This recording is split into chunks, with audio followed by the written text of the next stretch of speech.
अखिलेश यादव के जाल में फंस गई योगी सरकार। बीजेपी सहयोगी सपा के साथ। अनुप्रिया पटेल और संजय निषाद योगी के खिलाफ, अखिलेश के साथ। यूपी के डिप्टी सीएम केशव प्रसाद मौर्य ने भी किया अखिलेश का समर्थन। मायावती भी आई अखिलेश के साथ। मुश्किल में बीजेपी सरकार।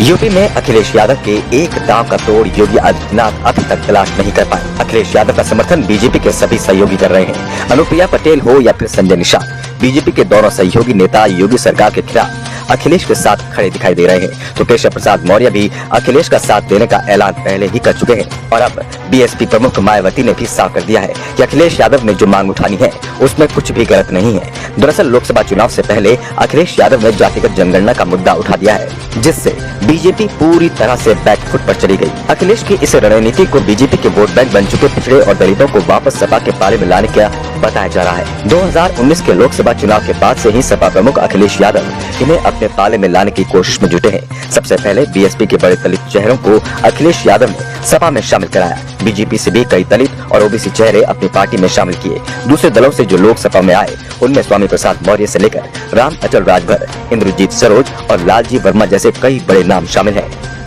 एक तरफ अखिलेश यादव जातिगत जनगणना की मांग उठा रहे हैं, दूसरी तरफ ओबीसी और दलित वर्ग से जुड़े पार्टी के नेता ब्राह्मणवाद के खिलाफ मुखर होते जा रहे हैं। अखिलेश यादव ने जातिगत जनगणना की मांग को लेकर पूरे प्रदेश में अभियान शुरू करने का ऐलान कर दिया और उनकी मांग को जबरदस्त समर्थन मिल रहा है। अखिलेश की मांग का समर्थन बीएसपी चीफ मायावती ने भी किया है। उन्होंने कहा कि एससी और एसटी की तरह ही ओबीसी वर्ग की भी जातीय जनगणना कराने की मांग पूरे देश में जोर पकड़ चुकी है, लेकिन केंद्र का इससे साफ इनकार करना पूरे समाज को परेशान कर रहा है। बीजेपी सरकार के गठबंधन के सहयोगी संजय निषाद ने कहा, मैं कहता हूं कि जातियों की जनगणना होनी चाहिए, लेकिन पिछली सरकारों ने जो जातियों की विसंगति हुई है वो गलत है। योगी सरकार में डिप्टी सीएम केशव मौर्य ने कहा कि वो जातिगत जनगणना के खिलाफ नहीं है, ये होनी चाहिए, इससे सही आंकड़े सामने आएंगे। लेकिन राज्य के सीएम योगी आदित्यनाथ ने साफ कर दिया है कि राज्य जातिगत जनगणना नहीं कराएगा। योगी ने कहा कि जनगणना का काम केंद्र सरकार के अधीन है, ये राज्य का विषय नहीं है।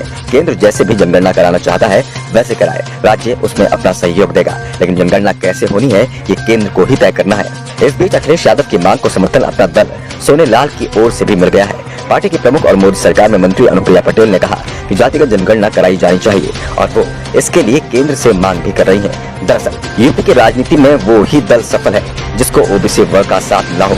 2014 के बाद से ओबीसी का समर्थन बीजेपी को जमकर मिला है, जिसका नतीजा चुनाव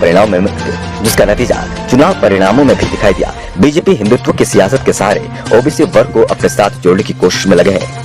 तो दूसरी ओर अखिलेश यादव ने जातिगत जनगणना का ऐसा मुद्दा उछाल दिया जिसकी तोड़ बीजेपी अभी तक तलाश नहीं पाई। इसलिए सपा को जवाब देने के लिए अपनी पार्टी के ओबीसी और दलित नेताओं को उतारा जा रहा है और यहाँ तक कि पार्टी के कुछ नेता ने तो अखिलेश यादव की बात का समर्थन कर रहे हैं, जिससे अगर भविष्य में सरकार जातिगत जनगणना को कराने का फैसला लेती है तो उसका क्रेडिट भी हासिल कर लिया जाए। जिस तरह से बीजेपी ने बिहार में जातिगत जनगणना का समर्थन किया था, जबकि पार्टी की केंद्र सरकार इसके पक्ष में नहीं दिखाई दे रही है, लेकिन राज्य के राजनीतिक हालात को देखते हुए केंद्रीय नेतृत्व ने इस मामले में राज्य बीजेपी को स्वतंत्र रूप से फैसला लेने की छूट दे दी थी।